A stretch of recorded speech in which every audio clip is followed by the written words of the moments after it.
வணக்கம் ஃப்ரெண்ட்ஸ். பாண்டியன் ஸ்டோரில் என்ன நடக்குதுன்னு ஒரு நட பார்த்துட்டு வரலாம் வாங்க. கடையில் அண்ணன் தம்பிங்க 3 பேர் நின்று பேசிகிட்டு இருக்காங்க. ஓ, 500 ரூபாயில் நீ எதிர்பார்க்குறியா அப்படின்னு செந்தில் கேட்க, அதானேங்கிற மாதிரி கதிர் சிரிக்கிறாரு.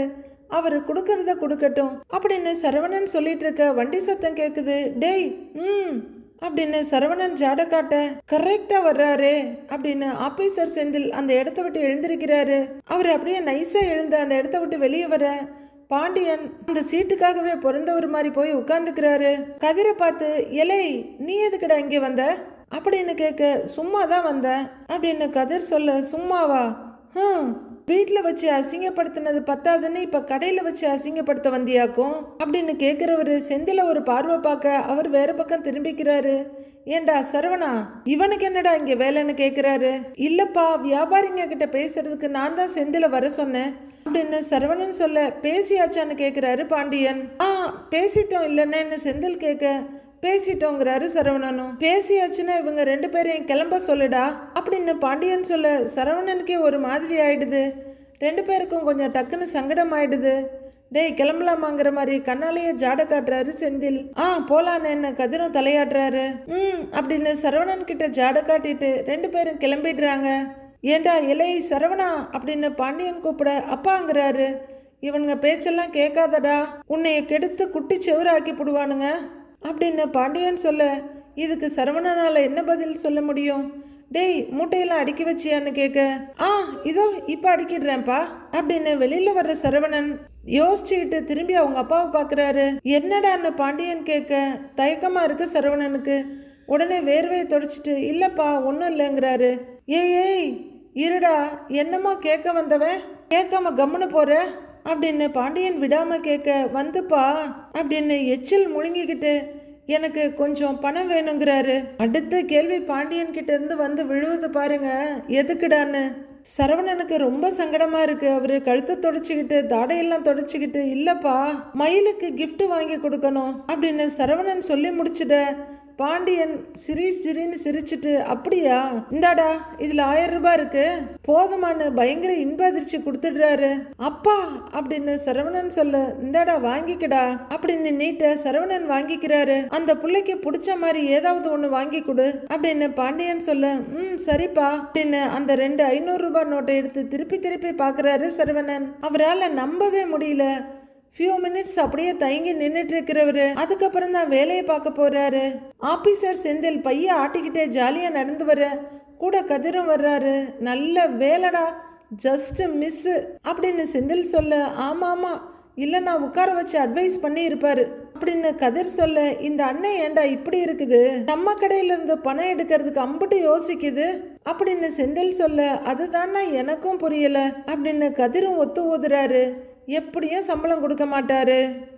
அப்பப்ப 500 1000 ஆட்டையை போட்டாதானே செலவு பண்ண முடியும் அப்படின்னு செந்தில் சொல்ல, அனுபவம் பேசுது போல அப்படின்னு கதிர் கிண்டலா கேட்கிறாரு. அப்கோர்ஸ் அப்படின்னு சட்டக்காலரை தூக்கி விட்டுக்கிறாரு செந்தில். ஐயோ, இவரெல்லாம் பேங்க்ல கேஷியராவோ இல்ல பணம் இருக்க ஏரியாவில் போட்ட அவ்வளவுதான். பாதியை உள்ளர வச்சு பாதியை பாக்கெட்ல வச்சிருவாரு. அப்பா கிட்ட கேட்டு அதுல இருந்து பணம் வாங்கி அவங்களுக்கு ஒரு கிஃப்ட் வாங்கி கொடுக்கலான்னு அண்ணன் சொல்லுச்சு. அப்பா கொடுப்பாருங்கிற அப்படின்னு கதிர் கேட்க, வாய்ப்பெல்லாம் ரொம்ப ரொம்ப கம்மி தான், ஆனா கேட்கறது அவரோட அன்பு மகங்கிறதுனால கொடுக்கறதுக்கும் வாய்ப்பு இருக்கு அப்படின்னு செந்தில் சொல்ல, கரெக்டுன்னு ரொம்ப கரெக்டு அப்படின்னு கதிர் ஒத்துக்கிறாரு. ஆனா கிஃப்ட் கேக்குன்னு எல்லாம் வாங்குற அளவுக்குலாம் கொடுக்க மாட்டாரா அப்படின்னு செந்தில் சொல்ல, அண்ணனுக்குமே கிஃப்ட் மட்டும் போதும்னு சொன்னுச்சு அப்படின்னு கதிர் சொல்ல, அது அப்பாவுக்காக சொல்றது தான். ஆனாலும் அண்ணி ஆசைப்பட்டதெல்லாம் இவர் செய்யணும்ல. ஒய்ஃப் பிரெக்னெண்டா இருக்கேன்னு சொன்னதும் ஹஸ்பண்ட் என்னெல்லாமோ பண்றாங்க, நாம அதெல்லாம் போன்ல பார்த்துக்கிட்டு தானே இருக்கோம் அப்படின்னு செந்தில் சொல்ல, ஆமா ஆயிரக்கணக்கில் செலவு பண்ணி என்னென்னமோ பண்றாங்க அப்படின்னு கதிரும் ஒத்துவுது. அதெல்லாம் அண்ணியும் பார்த்துக்கிட்டு தானே இருப்பாங்க. அண்ணனும் அவங்களுக்கு ஏதாவது சர்ப்ரைஸ் செய்யணும்னு அவங்களுக்கும் ஆசை இருக்க தானே செய்யும் அப்படின்னு செந்தில் சொல்ல, கண்டிப்பா இருக்கும். பேசாம நாம ஒன்று பண்ணுவோமா, நாம போய் ஒரு கேக் வாங்கிட்டு வரலாமா அப்படின்னு கதிர் கேட்க, டேய் நானும் அதை தாண்டா யோசிச்சுட்டு இருந்தேன், வாங்கிடலாம், அதோட நிறுத்திக்க வேணாண்டா, மீனா கிட்டையும் ராஜுக்கிட்டையும் சொல்லி சின்னதா ஒரு செலிப்ரேஷன் பண்ணலாண்டா அப்படின்னு செந்தில் சொல்ல, சூப்பருங்கிறாரு கதிர். வீட்டை லைட்டா டெக்கரேட் பண்ண சொல்லுவோம் அண்ணனுக்கு, அன்னிக்கு, அம்மாவுக்கு, அப்பாவுக்கு எல்லாருக்கும் சர்ப்ரைஸா இருக்கட்டும் அப்படின்னு செந்தில் சொல்ல, ஆனா அவங்களும் அம்மாவும் வீட்டில் தானே இருப்பாங்க, எப்படி அவங்களுக்கு தெரியாம இதெல்லாம் பண்ண முடியும் அப்படின்னு கதிர் கேட்க, அதெல்லாம் மீனாவும் ராஜியும் சாமர்த்தியமா பண்ணிடுவாங்கடா. நான் மீனா கிட்ட ஃபோன் பண்ணி சொல்லிடுறேன், நீ ராஜி கிட்ட சொல்லிடுங்கிறாரு செந்தில். சரிண்ணே, நீ வா நம்ம கடைக்கு போகலாம் அப்படின்னு 2 ஜீவராசிங்களும் நடக்க ஆரம்பிக்குது. ஒன்று திருட்டுத்தனம் சுயநலத்தோட மொத்த உருவம், இன்னொன்று எதுவுமே தெரியாம இன்னோசென்ட். பாண்டியன் உண்மையிலேயே பாவம் தாங்க. ஆபீசர் செந்தில் ரொம்ப நேரமாக ஒரு மெனு கார்டை பார்த்துக்கிட்டு இருக்க, என்னென்ன கேக்கு செலக்ட் பண்ணிட்டியான்னு கேட்டுக்கிட்டு வர்றாரு கதிர். ராஜிக்கிட்ட பேசிட்டியான்னு கேட்க, பேசிட்டேனே, அவங்களும் அண்ணியும் வீட்டில் மற்ற அரேஞ்ச்மெண்ட்ஸ் எல்லாம் பண்ணிடுறேன்னு சொல்லிட்டாங்க, நாம கேக் வாங்கினா மட்டும் போதுங்கிறாரு கதிர். சூப்பர்றாங்கிற ஆபீசர், இலை இந்த கேக்கு ஓகேவான்னு பாருடாங்கிறாரு. கதிரை எட்டி பார்த்துட்டு சூப்பரா இருக்குண்ணே அப்படின்னு சொல்ல, அப்ப இதையே சொல்லிடலாமான்னு செந்தில் கேட்கிறாரு. இதுவே ஓகேன்னு கதிர் சொல்ல, சார் இந்த கேக்கு தானே அவர் காட்ட கொடுங்கன்னு கேட்கிறாரு கடைக்காரரு. இந்த டிசைன்ல பண்ணிருங்கன்னு செந்தில் சொல்ல, இது வாங்க சார், இதுல ஏதாவது எழுதணுமாங்க சார்னு கேட்கிறாரு கடைக்காரரு. அண்ணே அப்படின்னு கதிர் கூப்பிட, ஏதாவது எழுதணுமாடான்னு கேட்கிறாரு செந்தில். தெரியலையே. ஒன்னு பண்ணலாம், ஒன்னும் எழுத வேண்டாம், வரையலாம். ஒரு அம்மா அப்பா கீழே ஒரு குட்டியா குழந்தை இருக்கா மாதிரி ஒரு சின்ன டிராயிங் வரையலாம் அப்படின்னு கதிர் சொல்ல, வரையணுமான்னு திகச்சு போய் கேட்கிறாரு கடைக்காரரு. ஐயோ, நீங்க நினைக்கிற மாதிரி பெயிண்டிங் எல்லாம் இல்ல, சும்மா சாதாரணமான ஒரு டிராயிங் தான். இருங்க ஒரு பேப்பர் கொடுங்க, நான் வரைஞ்சு காட்டுறேன் அப்படிங்கிற கதிர். அண்ணே இப்படி வாண்ணே. ஷோகேஷ் கிட்ட இருந்து செந்தில நகர்த்தி விட்டுட்டு இவர் போய் அங்க நின்று வரைகிறாரு. குச்சி மனுஷங்களை வரைவாரோன்னு நாம எதிர்பார்த்துட்டு இருக்க, அவர் ஏதோ கொஞ்சம் டிராயிங்கை வரைஞ்சிட்டு, இதாங்க சார் இதே மாதிரி தான், இதுல எங்க அண்ணனை நல்லா அழகா வரைஞ்சிருங்க அப்படின்னு சொல்ல, அவர் ஓகேங்க சார்ங்கிறாரு. இந்தாங்க பேப்பரை கொடுக்குறாரு. 2 பேரும் ரொம்ப ரசனையோட அந்த கேக்குக்காக வெயிட் பண்ணிட்டு இருக்காங்க. சரவணன் கடையில வேலையை முடிச்சுட்டு ரோட்ல வர்ற ஒரு கடையை பார்த்து சர்றன்னு பிரேக் அடிச்சு நிறுத்துறாரு. கடையை பார்த்துட்டு, இந்த கடையில புடவை வாங்கலாமா, கடை ரொம்ப சின்னதா இருக்கே, வெரைட்டியா இருக்குமா, பேசாம மயிலுக்கு கல்யாண புடவை வாங்கின கடைக்கே போயிடலாமா, இல்ல அது கடையும் பெருசா இருக்கும் விலையும் பெருசா இருக்கும், இருக்கிற காசுக்கு இந்த கடையிலேயே வாங்கிடுவோம். ஓகே அப்படின்னு அவரே பேசி அவரே ஒரு முடிவுக்கு வந்துட்டு வண்டியை நிறுத்திட்டு வேகமா ஒரு கடைக்குள்ள வர்றாரு. அவரு வந்த வேகத்தை பார்த்து அங்க இருக்க சேல்ஸ் பண்ணே பயந்துடுறாங்க. திரும்பி பாக்குற அந்த பொண்ணு, சார் கடையை மூட போறாங்க சார்னு சொல்ல, இவ்வளவு சீக்கிரமாவா அப்படின்னு சரவணன் கேட்க, நாங்க எப்பவுமே இந்த டயத்துக்கு மூடிடுவோங்க சார்ங்கிறாங்க அந்த பொண்ணு. இல்லங்க ஒரே ஒரு புடவை மட்டும் எடுக்கணும், எடுத்து காட்டுறீங்களா, 10 நிமிஷத்துல செலக்ட் பண்ணிடுவேன் அப்படின்னு சரவணன் கேட்க, அந்த பொண்ணு அமைதியா நிக்கிறாங்க. என்னங்க யோசிக்கிறீங்க, என் ஒய்ஃப் பிரெக்னெண்டா இருக்காங்க, அவளுக்கு ஏதாவது வேணுமான்னு கேட்டேன், அவ நீங்களே ஏதாவது வாங்கிட்டு வாங்கன்னு சொல்லி அதையே நான் மறந்து எதுவும் வாங்காம போய் அவளை வருத்தப்பட வச்சுட்டேன். பிரெக்னெண்டா இருக்கும்போது மனசு வருத்தப்பட்டா அது குழந்தையும் பாதிக்கும் இல்லையா, அதான் புடவையாவது வாங்கலான்னு வந்தேன், கொஞ்சம் காமிக்கிறீங்களான்னு சரவணன் மொத்தத்தையும் ஒப்பிச்சிட. சரி எந்த மாதிரி புடவை வேணும்னு அந்த பொண்ணு கேக்குறாங்க. தேங்க்யூ மேடம்ங்கிறவரு மயிலுக்கு ஏத்த மாதிரின்னு வீட்டில் இருக்கவங்ககிட்ட சொல்ற மாதிரி சொல்றாரு. மயிலுக்கு ஏத்த மாதிரியா, புடவை உங்க ஒய்ஃபுக்கா மயிலுக்கான்னு அந்த பொண்ணு கேக்குறாங்க. அடடான்னு நெத்தில லைட்டா அடிச்சுக்கிற சரவணன், மயிலுக்கு தான் மயிலு என் ஒய்ஃப் பேரு தங்க மயிலு அப்படின்னு சரவணன் சொல்ல, அவங்களுக்கு எந்த கலர் பிடிக்கும்னு அந்த பொண்ணு கேக்குறாங்க. ஐயோ அது தெரியாத என்ன சரவணன் சொல்ல, அவங்க எப்படி இருப்பாங்கன்னு கடைக்கார பொண்ணு கேக்குறாங்க. அழகா இருப்பாங்க, இங்க பாருங்க என் பட்ஜெட் 1000 ரூபாய், 1000 ரூபாய்க்குள்ள ஒரு நல்ல புடவையா எடுத்து காட்டுங்க அப்படின்னு சரவணன் கேட்க, சரின்னு அந்த பொண்ணு திரும்ப எடுத்து காட்டுங்க நான் ஆர்வமா வெயிட் பண்ணிட்டு இருக்காரு. அவங்க ஒன்னு எடுத்து கொடுக்க, ஐயோ இது ரொம்ப பளிச்சுன்னு இருக்கேங்கிறாரு. இன்னும் 2-3 எடுத்து கொடுக்க, மேடம் ஒரு நிமிஷம் இருங்க, நிறைய புடவை எடுக்காதீங்க, ஒரு 5-6 மட்டும் எடுத்து கொடுங்க, அதுல இருந்து எனக்கு பிடிச்சதை நான் எடுத்துக்கிறேன், அப்படி பிடிக்கலன்னா அதை எடுத்து வச்சுட்டு அடுத்ததை காமிங்க அப்படின்னு சொல்ல, சரின்னு அந்த பொண்ணு திரும்புறாங்க. இது டார்க்கா இருக்கு, இது வேண்டாம், ஐயோ இது பளிச்சுன்னு இருக்கு, இது வேண்டாங்க, இதெல்லாம் எதுவுமே செட் ஆகலைங்க, ஏங்க அந்த பிங்க் கலர் புடவை எடுங்க அப்படின்னு சரவணன் கையை காட்ட, இந்த புடவையான்னு கேட்க, ஆமாங்கிறாங்க. எடுத்து கொடுக்குறாங்க அந்த லேடி. அதை வாங்கி கவர்ல இருந்து வெளியே எடுத்து பார்த்துட்டு திருப்பி பார்க்குறாரு சரவணன். ஏங்க இந்த புடவை நல்லா இருக்குங்க, ஏங்க இது எம்பட்டுன்னு கேட்க, இது 940 ரூபாங்கிறாங்க அந்த கேர்ள். 940 ரூபா, நம்ம பட்ஜெட்டுக்குள்ளேயே வருது, மயிலுக்கும் நல்லா இருக்கும், சரிங்க இதையே பில் போட்டுருங்க அப்படின்னு சரவணன் சொல்ல, வேற எதுவும் பாக்குறீங்களான்னு அந்த கேர்ள் கேக்குறாங்க. ஆஹா இல்லைங்க, நான் இதை மட்டும் எடுத்துக்கிறேங்கிறாரு சரவணன். சரின்னு அந்த பொண்ணு பாக்ஸில் வச்சு ஒரு பேக்கில் போட்டு கொடுக்க அதை வாங்கி வச்சுட்டு தேங்க்ஸுங்க அப்படிங்கிற சரவணன் அவங்க அப்பா கொடுத்த 1000 ரூபாய் எடுத்து கொடுக்குறாரு. அந்த பொண்ணு அதை வாங்கிக்கிட்டு மீதி பணத்தை கொடுக்க மறுபடியும் தேங்க்யூன்றவரு. இங்க பக்கத்துல ஏதாவது பூக்கடை இருக்கான்னு கேக்குறாரு. அம்மன் கோவில் பக்கத்துல இருக்குன்னு அந்த பொண்ணு சொல்ல தேங்க்யூங்க தேங்க்யூ அப்படின்னு சரவணன் அங்கேருந்து கிளம்பிடுறாரு. வீட்டில் ராஜியும் மீனாவும் கலர் கலராக அங்கங்கே பேப்பரை தொங்க விட்டுட்டு பலூனை ஊதி கட்டிட்டு இருக்காங்க. அக்கா கதிரும் செந்தில் மாமாவும் கேக் வாங்கிட்டு வர்றதுக்குள்ள அத்தையும் மயிலக்காவும் கோவில்ல இருந்து வந்துட மாட்டாங்கல்ல அப்படின்னு ராஜி கேட்க அதெல்லாம் வரமாட்டாங்க அப்படின்னு மீனா சொல்ல ஏதாவது ஒரு பிளான் பண்ணா முன்னாடியே சொல்லணும். இப்ப பாருங்க கடைசி நேரத்தில் சொல்லி வெறும் பலூன் மட்டும்தான் கட்ட முடிஞ்சது அப்படின்னு ராஜி சலிப்பா சொல்ல எங்கிட்டையும் இப்பதான் சொன்னாங்கங்கிறாங்க மீனா. முடிஞ்ச அளவுக்கு பண்ணுவோம் அப்படின்னு பலூனை ஊதிக்கிட்டு இருக்காங்க 2 பேரும். அப்போ சுகன்யாவும் ரொம்ப ஆர்வமா அங்க வந்து நின்று என்ன பண்றீங்க 2 பேரும் அப்படிங்கிறாங்க. 2 பேரும் எந்த பதிலும் சொல்லல. யாருக்காவது பிறந்த நாளா, அதுக்காக தான் அலங்காரம் பண்றீங்களா? யாருக்கு பிறந்த நாள் அப்படின்னு சுகன்யா விடாம கேக்குறாங்க. பிறந்த நாள் எல்லாம் இல்ல, மயிலக்காவுக்குன்னு ராஜி சொல்லிட்டு இருக்க. ஏய் இவங்க கிட்ட எதுக்கு இப்ப சொல்ற? அப்புறம் அதை வச்சு வேற ஏதாவது பிரச்சனை பண்ண போறாங்க அப்படின்னு மீனா சொல்ல நான் எதையோ நினைச்சு ஏதோ பண்ண போய் அது முழுசா தப்பா போச்சு. அதுக்காக சபையில அடி வரைக்கும் வாங்கியாச்சு. நடந்ததையே காரணமா வச்சு காலத்துக்கு என்னை இந்த வீட்டுல ஒதுக்கி வைக்கலான்னு நினைக்கிறீங்களா அப்படின்னு சுகன்யா கேட்டுட்டு இருக்க மீனா முறப்பா பார்த்துட்டு இருக்காங்க. மீனா கேக் ரெடி அப்படின்னு செந்தில் வர்றாரு. வாங்க அப்படின்னு மீனா சொல்லிட்டு இருக்க கேக்கு தூக்கிக்கிட்டு செந்திலும் கூடவே கதிரும் வர்றாங்க. செந்தில் என்ன விசேஷம் அப்படின்னு சுகன்யா கேட்க செந்தில் மீனாவை பாக்குறாரு. இவங்க கிட்ட கேட்டேன் எதுவுமே சொல்ல மாட்டேங்கிறாங்க. இந்த வீட்டுல இருக்கேன்னு தான் பேரு, என்ன நடக்குது ஏது நடக்குதுன்னு எதுவுமே தெரிய மாட்டேங்குது அப்படின்னு சுகன்யா ரொம்ப வருத்தமா சொல்ல ஆமா தெரிஞ்சிட்டாலும் உங்ககிட்ட சொல்லிட்டு தான் அடுத்த வேலை பாருங்க அப்படிங்கிற மாதிரி மீனா பார்க்க அதானேங்கிற மாதிரி செந்திலும் பாக்குறாரு. ஆனா கதிர் சரவணன் அப்பா ஆக போகுதுல்ல, அதுக்கு கேக் வெட்டி செலிப்ரேட் பண்ண போறோன்றாரு. ஓ அப்படியா, சரி சரி நான் ஏதாச்சும் பண்ணட்டுமா அப்படின்னு சுகன்யா கேட்க மீனா ஏதோ வெடுக்குன்னு சொல்ல வர இல்ல வேண்டாம் அப்படிங்கிறாரு கதிர். பாயாசம் பண்ணட்டுமா அப்படின்னு சுகன்யா கேட்க வேண்டாங்க ஸ்வீட் எல்லாம் கடையிலேயே வாங்கியாச்சு அப்படின்னு மீனா சொல்ல சுகன்யாவோட முகம் சூம்பி போயிடுது. இருந்தாலும் சரின்ற மாதிரி தலையாட்டிட்டு இருக்காங்க.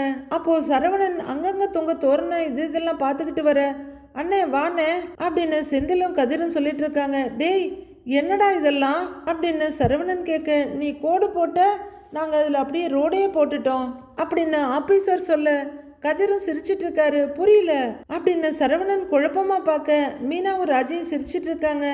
நீ ஏதாவது பண்ணணும்னு யோசிச்சிருப்ப, அந்த ஆசையை நாங்க நிறைவேற்றிட்டோம் அப்படின்னு கதிர் சொல்ல மயிலக்காவுக்கு சர்ப்ரைஸ் கொடுக்கணும்னு சொன்னீங்கல்ல, அதுக்கு தான் இந்த ஏற்பாடு அப்படின்னு மீனா சொல்ல மாமா கேக்கெல்லாம் கூட வாங்கிட்டு வந்தாச்சு அப்படின்னு ராஜு சொல்ல ஆமான்னு கதிரும் தலையாட்டுறாரு.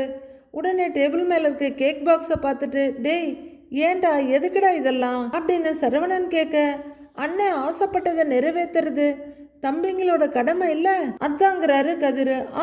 அப்படின்னு ஸ்டைலா உடம்பையும் தலையும் ஆட்டுறாரு ஆபீசர். அண்ணே நீ கிஃப்ட் வாங்கிட்டியான்னு கதிர் கேட்க வாங்கிட்டேன் அப்படின்னு சரவணன் தலையாட்ட என்னென்ன வாங்கின அப்படின்னு செந்தில் கேட்கிறாரு. மயிலுக்கு ஒரு புடவை வாங்கினேன் அப்படின்னு சரவணன் சொல்ல எல்லாருக்குமே பயங்கர ஆச்சரியமாயிடுது. என்னென்ன சொல்ற, அப்பா பணம் கொடுத்தாரா அப்படின்னு செந்தில் கேட்க கொடுத்தாருங்கிறாரு சரவணன். அட பரவாயில்லையேன்னு உதட்ட பிதுக்கிட்டு செந்தில் நிக்க அட ஆச்சரியமே மாமா பணம் கொடுத்தாரா அப்படின்னு மீனாவும் ராஜியும் பார்த்துட்டு இருக்காங்க. மாமா அந்த புடவைய நாங்க பார்க்கலாமான்னு ராஜி ரொம்ப ஆர்வமா கேக்குறாங்க. ரொம்ப விலை அதிகமான புடவை இல்லப்பா, 940 ரூபா தான் வந்துச்சு அப்படின்னு சரவணன் கொஞ்சம் தயக்கத்தோடு சொல்ல அது பரவாயில்ல மாமா அப்படின்னு ராஜி சொல்ல மாமா அதுவே நல்ல ரேட்டு தான் காட்டுங்கன்னு மீனாவும் ஆர்வமா கேக்குறாங்க. சரி எனக்கு பிடிச்ச மாதிரி தான் எடுத்திருக்கேன், அவர் பாக்ஸ வெளியே எடுக்க கொடுங்க மாமா அப்படின்னு ராஜி கையை நீட்டுறாங்க. காட்டுங்க உங்க டேஸ்ட் எப்படி இருக்குன்னு பாப்போம் அப்படின்னு மீனாவும் சொல்ல கொடுங்கன்னு வாங்கி பாக்ஸ ஓபன் பண்றாங்க ராஜி. உடனே அவங்க முகம் சிரிப்புல மலர்ந்துட ஹா அப்படிங்கிறாங்க. வாவ் அப்படின்னு மீனாவும் ரொம்ப ரசிச்சு பார்த்துட்டு இருக்க நல்லா இருக்குன்னு அப்படின்னு கதிரும் சொல்லிட்டு இருக்காங்க. புடவையை திருப்பி திருப்பி பார்த்துட்டு ஐயோ சூப்பரா இருக்கு மாமா, அக்கா பார்த்தாக திக்குமுக்காடி போயிடுவாங்க அப்படின்னு மீனா சொல்ல சரவணன் உண்மையான சந்தோஷத்தோடு சிரிக்கிறாரு. நல்லா இருக்குன்னு ராஜியும் சொல்ல சூப்பரா இருக்கு சரவணா அப்படின்னு சுகன்யாவும் சொல்றாங்க. உடனே மீனா பக்கத்துல இருக்க செந்திலோட தோல்ல டொப்புன்னு ஒரு அடியை போட்டு, ஏங்க புடவை நான் எப்படி செலக்ட் பண்றதுன்னு சரவண மாமா கிட்ட கத்துக்கோங்க அப்படின்னு மீனா சொல்ல, ஓ அப்படின்னு அண்ணனை பெருமையா பாக்குறாரு செந்தில். என்ன எல்லாரும் சேர்ந்து என்னைய ஓட்டுறீங்களா, புடவை நல்லா இல்லையான்னு சரவணன் கேக்குறாரு. இல்ல மாமா, நிஜமாவே சூப்பரா இருக்கு, இந்த புடவை நகை டிசைன் எல்லாமே சூப்பரா இருக்கு மாமா அப்படின்னு ராஜு சொல்ல, அதான் அப்படின்னு மீனாவும் தலையாட்டுறாங்க. ஐயோ, இப்படியே நாம புடவைய பத்தி பேசிக்கிட்டு இருந்தா கோவிலுக்கு போனவங்க வந்துட போறாங்க அப்படின்னு ராஜு சொல்ல, ஆமா ஆமா, ஆளுக்கு ஒரு பலூன் எடுத்து ஊதுங்க அப்படின்னு மீனா சொல்ல, எல்லாரும் ஆளாளுக்கு ஒரு வேலையை ஆரம்பிக்கிறாங்க. சுகன்யா மட்டும் பாவம் தனியா நிக்கிறாங்க. அதுக்கப்புறம் சுகன்யாவும் அவங்களே அதுக்குள்ள இன்வால்வ் ஆகி வேலையெல்லாம் பார்க்க ஆரம்பிக்கிறாங்க. ஓரளவுக்கு நல்லா அழகாகவே டெக்கரேட் பண்ணிடுறாங்க. எல்லாத்தையும் சுத்தி பார்க்குற மீனா, சூப்பரா இருக்கு, அக்கா பார்த்தாங்க அப்படியே சர்ப்ரைஸ் ஆயிடுவாங்க அப்படின்னு சொல்லிட்டு இருக்க ராஜியும் சுத்தி பார்த்துட்டு இருக்காங்க. இதெல்லாம் பார்த்துட்டு அப்பா எதுவும் சொல்லிட மாட்டாருல்ல அப்படின்னு சரவணன் கொஞ்சம் தயக்கத்தோட கேட்குறாரு. அதெல்லாம் அப்பா ஒன்றும் சொல்லிட மாட்டாருன்னு, இந்த மாதிரி கொண்டாட்டத்துக்கெல்லாம் சந்தோஷப்படுற இடத்துக்கு அப்பா எப்போவோ வந்துட்டாரு அப்படின்னு செந்தில் சொல்ல, வெளியில வண்டி சத்தம் கேட்குது. எல்லாரும் வெளியே பார்க்க அப்பா வந்துட்டாருன்னு நினைக்கிறேன் அப்படின்னு செந்தில் அப்படியே லைட்டா திரும்ப ஆரம்பிக்க, என்ன கொஞ்சம் முன்னாடி இருந்த குரல் ரொம்ப நம்பிக்கையா இருந்தது, இப்ப அதை காணோமே அப்படின்னு மீனா கேட்க, வெளியில ஒரு பார்வையை வச்சுக்கிட்டு, அப்படிலாம் ஒண்ணும் இல்லையே அப்படின்னு சமாளிக்க, அப்படியே ஒரு பீதி தெரியுதே அப்படின்னு ரொம்பவே ஓட்டுறாங்க மீனா. அதெல்லாம் ஒன்றும் இல்லை அப்படின்னு கெத்தா நிற்கிற மாதிரி காட்டிக்கிட்டு செந்தில் நிற்க, அப்பா ஒன்றும் சொல்ல மாட்டாரு, அப்படி ஏதாவது சொன்னா நான் பார்த்துக்கிறேங்கிறாரு செந்தில். இதோ சொல்லிட்டாருல்ல ரவுடி, இனிமே கவலை இல்லை யாருக்கும் அப்படின்னு கதிரை வச்சு செய்யறாங்க ராஜி. உளறு நுழையிற பாண்டியன் ஆச்சரியமா அங்க இங்கன்னு பார்த்துட்டு வர, என்ன இது நம்ம வீடே விழா கோலமா இருக்கு, அடேங்கப்பா நம்ம வீட்டுல என்ன விசேஷம், அலங்காரம்லாம் தூள் பறக்குது அப்படின்னு பழனி பேசிட்டு இருக்க.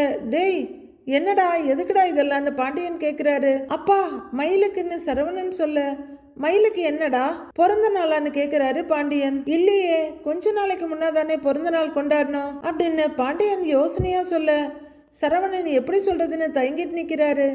பிறந்த நாள்லாம் இல்ல மாமா அப்படின்னு மீனா சொல்ல, அப்புறங்கிறாரு பாண்டியன். ஆபீஸ்ல சிறப்பா செயல்பட்டு பாராட்டு வாங்கின எனக்கும் பைக் ஜெயிச்சப்போ ராஜிக்கும் நீங்க கேக் வெட்டுனீங்கல்ல அப்படின்னு மீனா கேட்க, ஆமா அப்படின்னு பாண்டியன் சொல்ல, அதே மாதிரி மயிலக்காவும் இப்ப சிறப்பா இல்ல பிரெக்னெண்டா இருக்காங்க, அவங்களுக்கும் கேக் வெட்டலான்னு முடிவு பண்ணி தான் இந்த டெக்கரேஷன்லாம் அப்படின்னு மீனா வழிஞ்சிட்டே சொல்ல, ஓ அப்படின்னு சந்தோஷமா சிரிக்கிறாரு பாண்டியன்.